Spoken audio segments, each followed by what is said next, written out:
चलिए,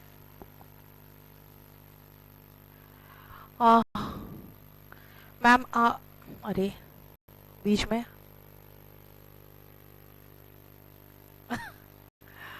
चलो इशिता, आप जो बोल रहे हो वो मैं समझती हूँ, लेकिन क्या करें, अपना अपना तरीका होता है, क्योंकि क्वेश्चंस इग्नोर कैसे कर दे। जब तक आपके प्रॉब्लम सॉर्ट आउट नहीं होंगे तब तक पढ़ाने का कोई मतलब तो बनता नहीं है ना। चलिए आइए, देखो नेक्स्ट 5 में फिर से he has dash the spices, spices का मतलब मसाले, एंड सोल्ड, सोल्ड मतलब सेकेंड फॉर्म है, तो मुझे तो सेंटेंस को बनाए रखना है एक ही टेंस में। इसका मतलब उसने मसालों को पीसा और बेच दिया मार्केट में। पीसना का ग्राइंड, ग्राउंड, है ना। और एयर इंडिया ने उन पायलट्स को जो मिसबिहेव किए थे उनको जमीन पे ही रखे रहा, यानी उड़ने नहीं दिया, तो नहीं दिया। क्यों कह रही हूं सेकेंड फॉर्म चाहिए, क्योंकि देखो मिसबिहेव्ड यानी कि वर्ब का सेकेंड फॉर्म है। जिन पायलट से मिसबिहेव किया था उनको उड़ने नहीं दिया, है ना। और अगर आप पूरा प्रॉपर तरीके से टेंस सोचोगे तब तो फिर मुझे हैड मिसबिहेव्ड लगाना चाहिए था, क्योंकि मिसबिहेव पहले किया उसके बाद उड़ने नहीं दिया। एनीवे, थर्ड आओ, dash your hand if you have any query, हाथ ऊपर करिए अगर आपको कोई डाउट है तो। रेज यानी उठाना। पहले तो देखिए डिलेपिडेटेड का मतलब क्या होता है, इसका मतलब टूटा फूटा होता है। अब टूटे फूटे बिल्डिंग्स को सरकार क्या करती है, इसको गिरा देती है, क्योंकि अगर वो खड़ी रहेगी बिल्डिंग तो लोग उसके अंदर रहेंगे और बाई चांस किसी दिन बिल्डिंग गिरी तो सब मरे। तो इसीलिए सरकार जाके उनको क्या करती है, गवर्नमेंट ऑफिसर्स जाके उसी बिल्डिंग को गिरा देती है। गिरा देना is RAZED, raised. The sun dash in the east, ये तो इतना आसान है कि इसको हमें वर्ब का SES आता ही है, और ये बहुत ही पुराना सबको जानता था, sun rises in the east, ये रूटीन है ना। खैर इसमें भी टेंस था। Much water has dash under the bridge, bridge के नीचे से मच वाटर हैज का मतलब वर्ब का थर्ड फॉर्म चाहिए। बहने का English flow, flowed, flowed, flowed. और जानते हो जानबूझ के मैंने ऐसा क्वेश्चन दिया है क्योंकि 10th में सीधा आ जाओ। द रिवर्स हैव ओवरफ्लोन, भाई फ्लाई का फ्लू और फ्लोन होता है यानी उड़ना। अब हेवी रेन के कारण कई रिवर्स ओवरफ्लो कर गए हैं, तो ओवरफ्लो का थर्ड फॉर्म फ्लोन थोड़ी है, ओवरफ्लोड होना चाहिए ना। समझ में आया, देखो कितना बारीक चीज है।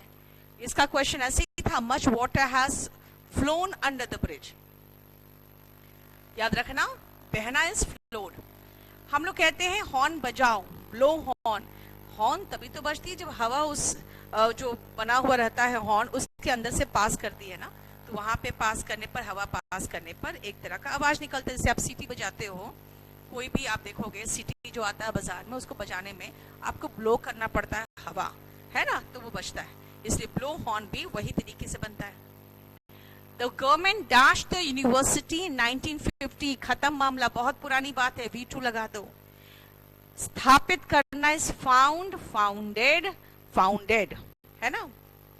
और पंछी, पंछी आकाश में उड़ते हैं तो फ्लाई, फ्लू, फ्लोन, ठीक है।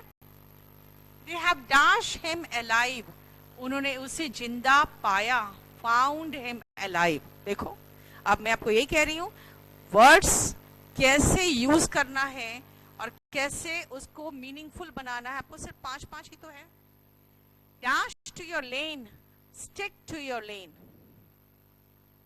Dash these 2 sheets of paper, यानी इन दोनों पेपर को चिपका दो, स्टिक। और ये जो कहावत है, मैं आती हूं, ये ऐसे तो होना चाहिए स्ट्राइक, ठीक है, लेकिन एक्चुअल जो कहावत है वो जानना आपको जरूरी है। एक्चुअल कहावत है strike while the iron is hot। और ये पता मैंने क्यों दिया आपको, रुको, पहले तो आप जो दिया है पहले सही वाला लिखो, strike while the iron is hot. अब सुनो क्यों दिया है मैंने, ये आया हुआ है strike the iron when it is hot. जो इडियम्स एंड फ्रेजेस होता है ना, उसको आपको एक्चुअल वही याद रखना पड़ता है जो है। इडियम्स एंड फ्रेजेस में हम चेंज नहीं कर सकते, इसीलिए ये जो है ये गलत है, गलत नहीं है, मीनिंग तो ये भी सेम दे रहा है, लेकिन जो एक्चुअल फ्रेज है वो ये है, strike while the iron is hot, यानी उसी समय स्ट्राइक करो जब आयरन गर्म हो। आयरन गर्म होता है तो हम स्ट्राइक करते हैं तो जैसे मन मर्जी उसको ढाल लेते हैं, वरना क्या है, ठंडे आयरन को पीटते रहो कुछ नहीं होने वाला। कहते हैं सही समय पर वार करो या एक्शन सही समय पर लो, ठीक है ना, इसका मतलब यही है। अब बताओ कोई क्वेश्चन है तो पूछे। हालांकि मेरा टाइम हो गया है आप कैप कराने का, लेकिन ये अभी चलता रहेगा, ये काफी लंबा है।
चलिए सेकेंड शीट में आइए और मुझे बताइए सेकेंड शीट में जो मैंने इडियम्स एंड फ्रेजेस लास्ट का करवाया था वो समझ में आया आप लोगों को?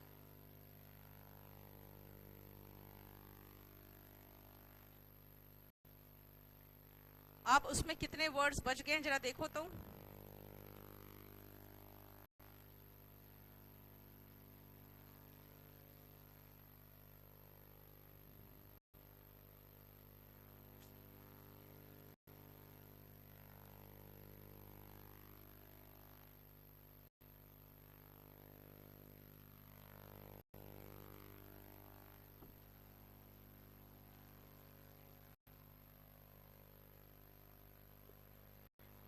शुरू से लेकर आपका सिनिस्टर तक बचा हुआ है ना, देख लो एक बार चेक कर लो।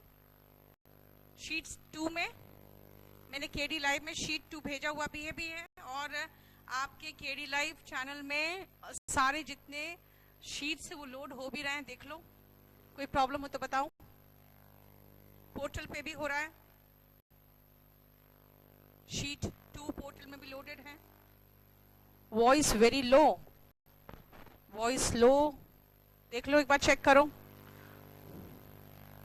चलिए अब आओ वर्ड शीट 2 में मैं आती हूं रूट में, पहले ऑल्टर में। ऑल्टर जो है ना वो रूट है अदर का। दूसरा, alter is the root of other, ठीक है। और ऑल्टर से बने हुए वर्ड्स जो है एक एक करके लेंगे। ऑल्टरनेटिव,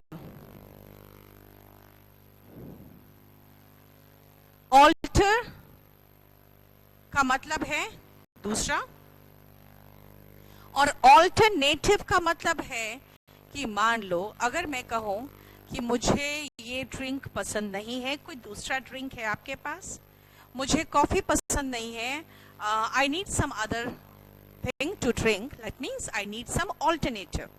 मुझे ये रूम पसंद नहीं है, I need some other room, यानी कि ऑल्टरनेटिव। इसका मतलब ऑल्टरनेटिव का मतलब है the other thing, this means substitute.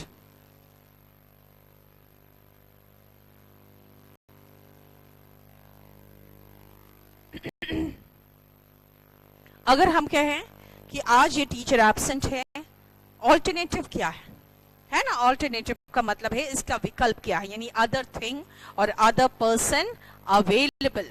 Clear? Next आओ, ऑल्टरनेटिव समझ में आगे बताऊं। देन आते हैं ऑल्ट्रुइस्ट। नेक्स्ट वर्ड में ऑल्ट्रुइस्ट, देखो ये बना है ऑल और ट्रूइस्ट बना है ट्रू से, यानी जो ऑल सॉरी ये जो ऑल्ट्रुइस्ट है, ऑल का मतलब अदर हुआ यहाँ पे और ट्रू से, इसका मतलब है जो दूसरों के प्रति सच्चा हो। हम इसको ऐसे भी सोच सकते हैं ना, इतना सोचने की जरूरत क्या है, हम कहते हैं ऑल प्लस ट्रू यानी ऑल के प्रति सच्चा, लेकिन देखा जाए तो हमें रूट पता होना चाहिए। हालांकि हम इसको ऑल्ट्रुइस्ट को कहते हैं कि ऑल के प्रति ट्रू, लेकिन रूट क्या कहता है? रूट कहता है जो दूसरों के प्रति सच्चा हो वो ऑल्ट्रुइस्ट होते हैं, यानी जो दूसरों का भला चाहता है, जो चाहता है कि दूसरों का अच्छा हो, ऐसे लोग बेनिवोलेंट होते हैं। ये भी रूट से बना हुआ है। ऐसे लोग काइंड होते हैं, ऐसे लोग फिलांथ्रोप होते हैं। ठीक है, उसका भी रूट में बता दे रही हूं, ऑल्ट्रुइस्ट का ये कैसे बना है, बेनिवोलेंट, काइंड और फिलांथ्रोप। पहले उतारिए।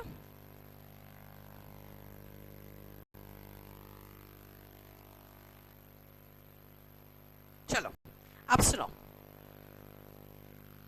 जहां भी बेनी दिख जाए ना, समझ जाना गुड की बात हो रही है, जहां पर भी। और जहां ये वोल वर्ड दिख जाए ना, अभी आगे आप देखोगे इसमें आओगे तो, वोल का मतलब इच्छा यानी कि विश होता है, विश। सी कैसे वोल विश का कैसे है? आपके बॉडी में वॉलेंट्री मसल्स है ना, वो अपनी इच्छा से हिला लेते हो, और जो इनवॉलेंट्री मसल्स है आपके अंदर के इंटेस्टाइन्स वगैरह, उसमें जो डाइजेशन होता है आपकी इच्छा के मर्जी की, आपकी मर्जी के बिना ही होता है ना? इसका मतलब है कि जिसकी इच्छा होती है अच्छा करने की, सबका भला हो, सबका अच्छा हो, वो क्या होगा? बेनिवोलेंट होगा। राइट? उसके बाद आओ फिलांथ्रोप।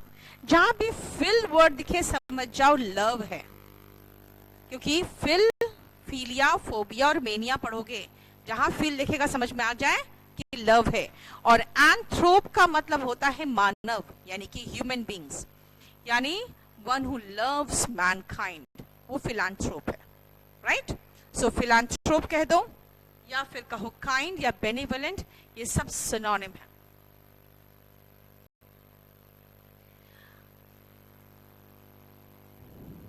चलो नेक्स्ट आओ, ऑल्ट्रिस्ट हो गया। नेक्स्ट आते हैं ऑल्टरेशन। ऑल्टरेशन देखो, ऑल्टर का मतलब हो गया अदर, और TION, ठीक है ना, नाउन दर्शाता है। सी, जब आप कोई चीज ऑल्टरेशन कराते हो तब क्या क्यों कराते हो? क्योंकि मान लो अगर ये साइज आपको फिट नहीं आ रहा है तो आप उसको ऑल्टरेशन कराओगे जाके। क्यों? क्योंकि आपको अदर साइज फिट हो रहा है। सो ऑल्टरेशन मीन्स आपको ये नहीं दी अदर थिंग चाहिए, it means change, to change. Alteration is to change for the other, कोई दूसरा चाहिए इसीलिए आपको ऑल्टरेशन कराते हो। राइट? नेक्स्ट आओ ऑल्टरनेट। जो मैं वर्ड बता रही हूँ सब में ऑल्टर यानी कि अदर लगाने की कोशिश कर रही हूँ, क्योंकि जहां से आया है वो मैं बताना चाहती हूँ। Coming to the word alternate. देखो ऑल्टरनेट इसका मतलब होता है, मान लो मैंने कहा आपको ऑल्टर बना है अदर से। देखो मुझे ये नहीं ये चाहिए, ये नहीं ये चाहिए, ये नहीं ये चाहिए, यानी कि मैं वन नहीं दी अदर ले रही हूँ, ये नहीं दी अदर ले रही हूँ, ये नहीं द अदर ले रही हूँ। इसका मतलब क्या हुआ? एक छोड़कर एक। इसका मतलब हो गया एक छोड़कर एक।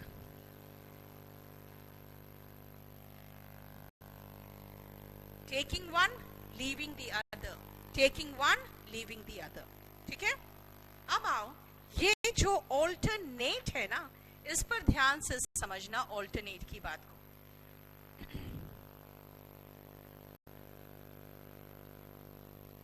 क्वेश्चन जो आया था लिखो।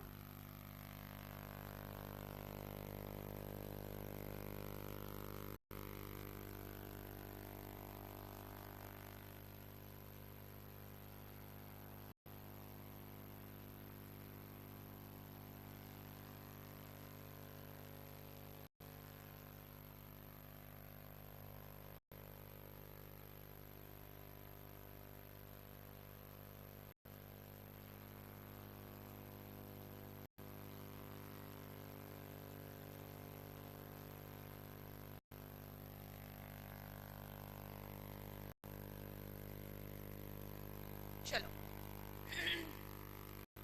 देखो, आई वेंट टू सी माई एलिंग। एलिंग का मतलब बीमार होती है। बीमार माँ को एवरी ऑल्टरनेटिव डे देखने जाती थी। ऑल्टरनेटिव का मतलब तो विकल्प होता है।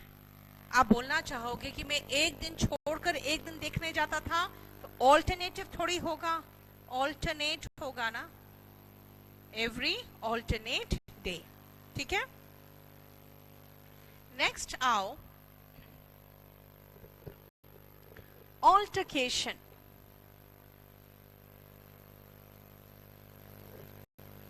बेसिकली ऑल्टरकेशन में बहुत ज्यादा रूट में नहीं आ पाओगे आप, क्योंकि ऑल्टरकेशन मतलब होता है दूसरों के साथ बहस। बहस मतलब कैसी बहस?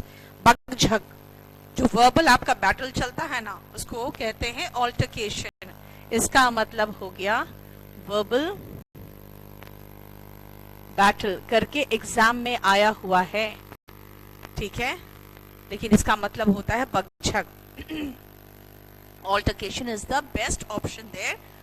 अगर आपको कभी किसी के साथ सिर्फ बकझक हो, हाथापाई नहीं, तो ऑल्टरकेशन होता है, ठीक है। यानी दूसरों के साथ जो बकझक होती है वो होता है, कहलाता है altercation. Now we have done all the words with alter. Alter का मतलब होता है अदर, और उससे इतने सारे वर्ड्स हमारे बन रहे हैं, देख लो। नेक्स्ट रूट में आते हैं, और वो है एस्टर। कोई प्रॉब्लम यहां तक तो बताइए। एस्टर आ जाओ।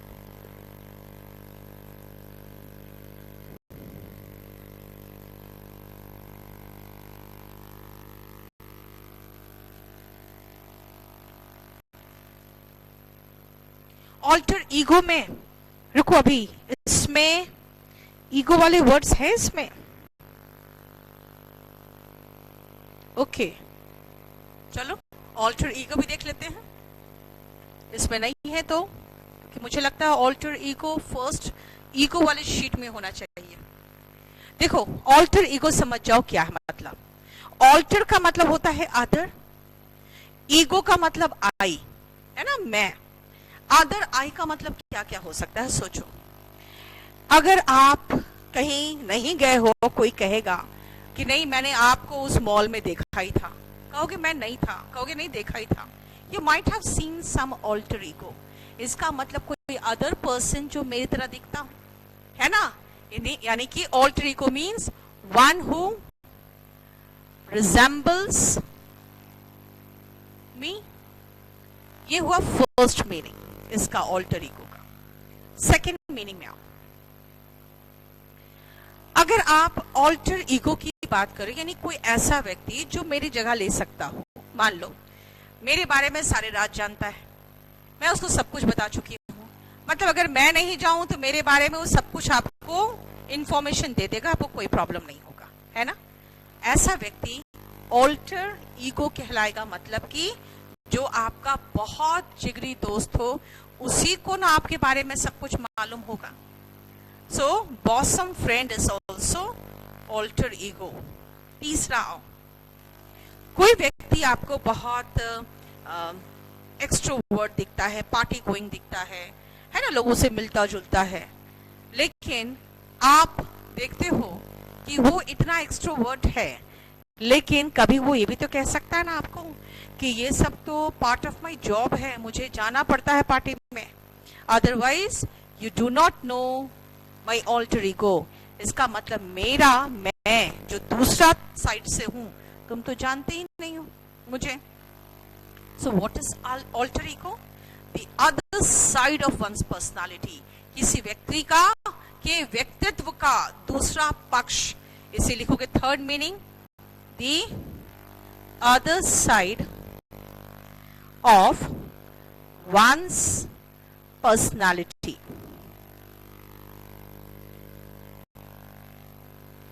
सो ऑल्टर ईगो का ये 3 मीनिंग्स है, देख लो। ठीक है सुमन, हो गया? चलिए इसमें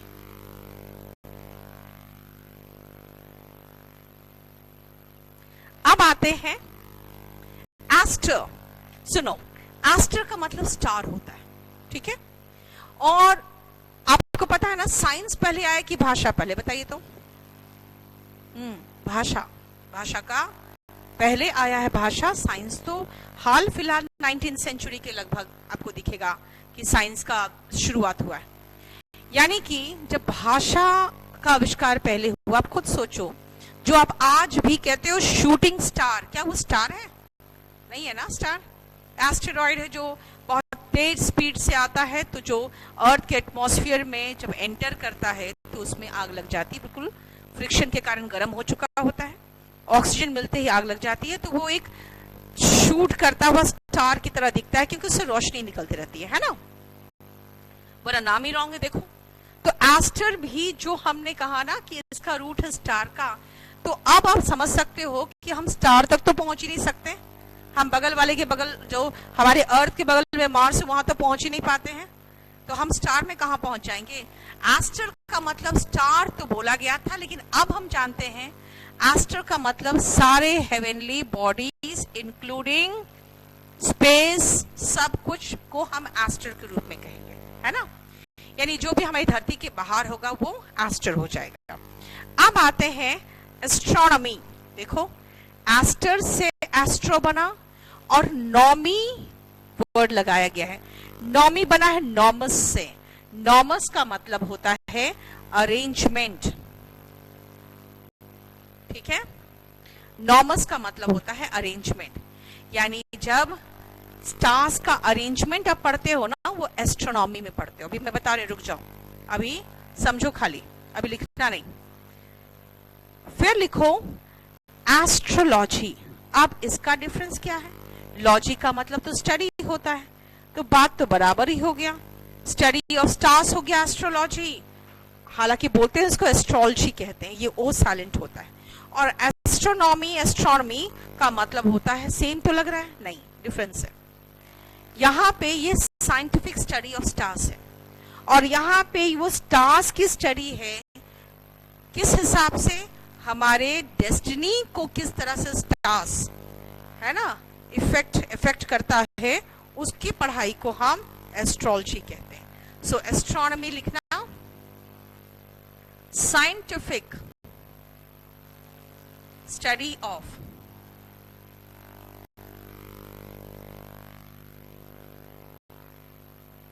अरेंजमेंट ऑफ स्टार्स।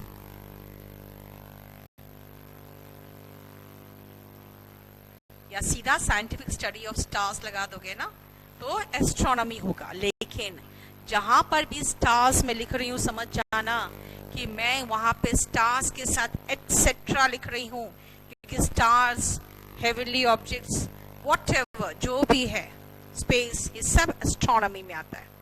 तभी तो समझते हो ना कि एस्ट्रोनॉमी से बना है एस्ट्रोनॉमर। कहाँ जाता है वो? स्पेस पे जाता है ना?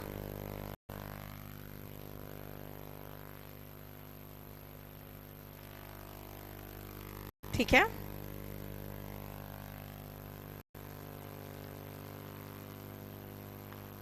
ये एस्ट्रोनॉमर हो गया, one who studies stars etcetera etcetera, है ना? अब आओ एस्ट्रोलॉजी। एस्ट्रोलॉजी में हम क्या पढ़ते हैं? इसमें भी हम स्टार्स पढ़ते हैं, लेकिन उसका इन्फ्लुएंस डेस्टिनी पे कैसे होता है, यानी हमारी किस्मत पे कैसे होता है, वो पढ़ते हैं। स्टडी ऑफ स्टार्स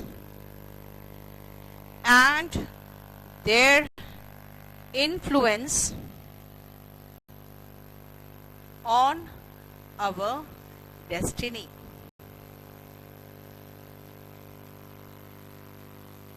क्वेश्चन क्या था? He always consults an astronomer before starting any business. अरे बिजनेस स्टार्ट करने के पहले हम एस्ट्रोनॉमर से कंसल्ट क्यों करेंगे? हम तो एस्ट्रोलॉजर से कंसल्ट करेंगे ना, है ना?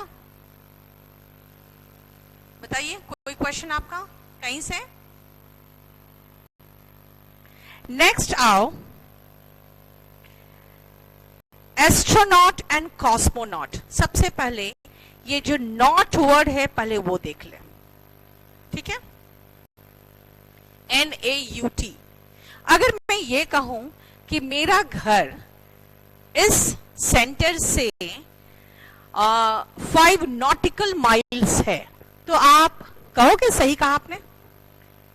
5 माइल्स है कि 5 नॉटिकल माइल्स है? क्या बोलूं मैं कहूंगी 5 माइल्स कहूंगी, क्योंकि 5 किलोमीटर्स कहूंगी, 5 नॉटिकल माइल्स नहीं कहूंगी। उसका रीजन ये है कि जो नॉट है ना, ये नॉट वर्ड तभी लगता है जब शिप या सेलिंग से रिलेटेड कुछ बातें कर रहे होते हो तब। अगर आप किसी सी के थ्रू जा रहे हो तब कहोगे 5 नॉटिकल माइल्स ना, ठीक है? इसका मतलब है कि जो naut word related to ship या सेलिंग है, वैसे ही स्पेस में जो शिप में बैठ के जाते हैं उसको एस्ट्रोनॉट कहते हैं। कितना आसान है देखो। लेकिन कभी आपने सोचा था कि कैसे बना है ये? यानी एस्टर में नॉट, देखो शिप और स्टार्स, यानी एस्ट्रोनॉट हुआ वन हु गोस टू, अब स्टार तो जा ही नहीं सकते, बगल वाले प्लैनेट्स पे तो पहुंच ही नहीं पाते हो, तो कहां तक जा रहे हो? सिर्फ स्पेस में, ठीक है? लेकिन ये वर्ड जो था, ये एस्ट्रोनॉट हम लोग अमेरिका में सुने हैं ना, यूएस में प्रचलित हुआ। रशिया में क्या हुआ? रशिया और अमेरिका के बीच में जानते हो बहुत अच्छा खासा होड़ चला, बहुत अच्छा खासा दोनों के बीच में कंपटीशन था, और उस समय रशिया बहुत टक्कर दे रहा था अमेरिका को। वो तो रशिया जो कह सकते हैं, जो रशिया है उसका विघटन हो गया, इसीलिए फिर वो टूट गया। वरना रूस जो था वो बहुत अच्छा कंपटीशन दे रहा था। सो क्या हुआ, जब यूएस अपने एस्ट्रोनॉट को चांद में भेजने की कोशिश कर रहा था, उसी समय रशिया ने क्या किया? अपने कॉस्मोनॉट को चांद में भेजने की कोशिश करने लगा, है ना? देखो ये जो कॉस्मो वर्ड है ना, ये बना है कॉस्मिक से, और कॉस्मिक का मतलब कुछ भी हो जो स्पेस से रिलेटेड है। कॉस्मिक रेस मतलब बाहर से जो रेस आ रहे हैं, है ना?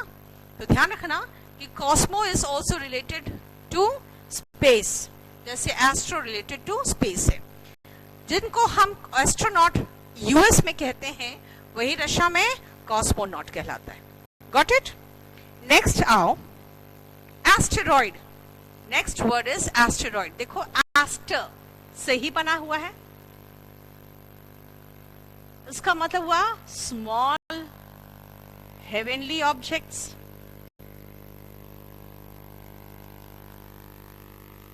जानते ही हो बाहर से जो हेवनली ऑब्जेक्ट्स आते हैं, जैसे माना गया है बहुत बड़ा एस्टेरॉइड गिरा था धरती पे, जिसके बाद डायनासोर्स खत्म हो गए, ये माना जाता है ना?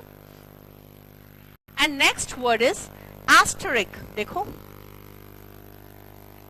इसका मतलब जो अपने अब कीबोर्ड में देखते हो ना, ऐसे बना रहता है साइन, ये क्या लगता है आपको? सितारे की तरह नहीं लग रहा है? जैसे लग रहा है चमक रहा है, वही है एस्टेरिक। इसका मतलब होता है स्टार शेप्ड सिंबल, है ना? मैं आपको रूट समझाने की कोशिश कर रही हूं, समझो। Next is astrophysics. ये ब्रांच ऑफ फिजिक्स है जिसमें हम एस्ट्रो यानी कि क्या पढ़ेंगे? हेवनली ऑब्जेक्ट्स पढ़ेंगे। आसान है ना? फिजिक्स जिसमें हम स्टार्स पढ़ेंगे, राइट?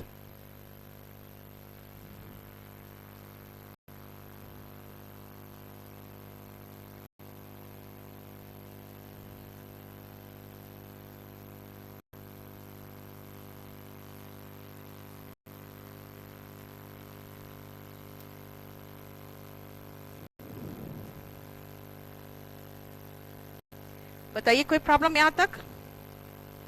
एनी क्वेश्चन पूछो।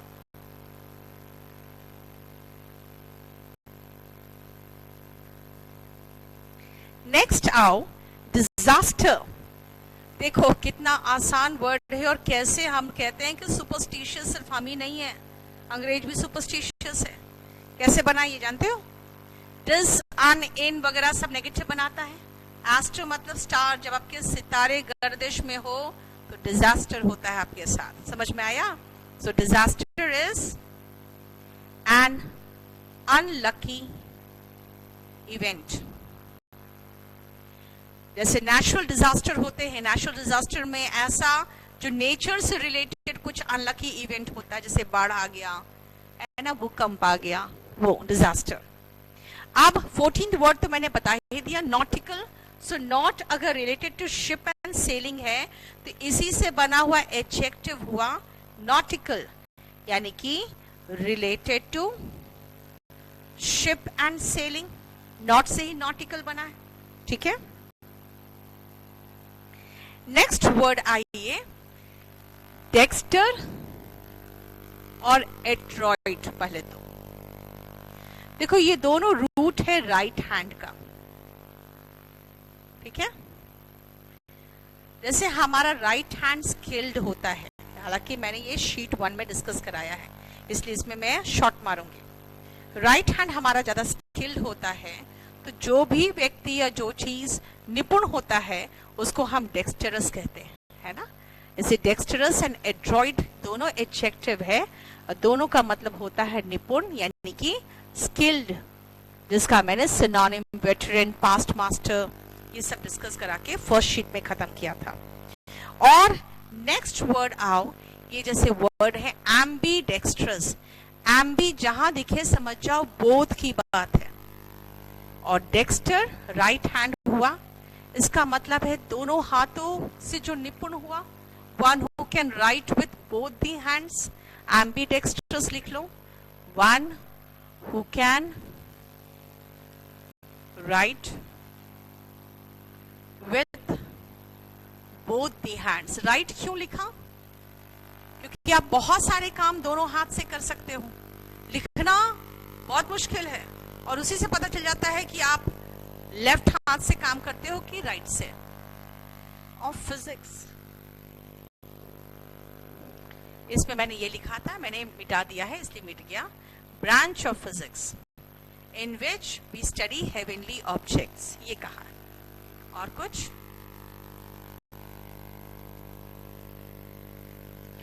नेक्स्ट आओ, एम्बीडेक्स्ट्रस हो गया। चलो, जब मैं आपको बता रही हूं कि राइट हैंड का रूट है एड्रॉइड और डेक्स्टर, तो आप पूछ सकते हो ना कि फिर लेफ्ट हैंड का रूट क्या है? लेफ्ट हैंड का रूट है सिनिस्टर। अब सुनो, लेफ्ट हैंड से हम कभी भी प्रसाद नहीं लेते हैं, लेफ्ट हैंड से कोई शुभ काम नहीं करते हैं, इसलिए जो लेफ्ट हैंड है ना अशुभ का सूचक है।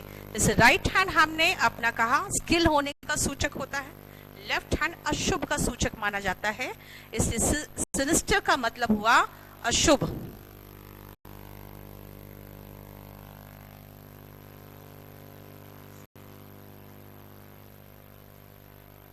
ओमिनस, इनऑस्पिशियस, अशुभ, अशुभ। चलिए, हम लोगों ने शीट 2 भी पूरा कंप्लीट कर दिया, ठीक है। चलो, थैंक यू सो मच। आप परसों मिलते हैं। कोई क्वेश्चन हो तो पूछ सकते हो आप लोग।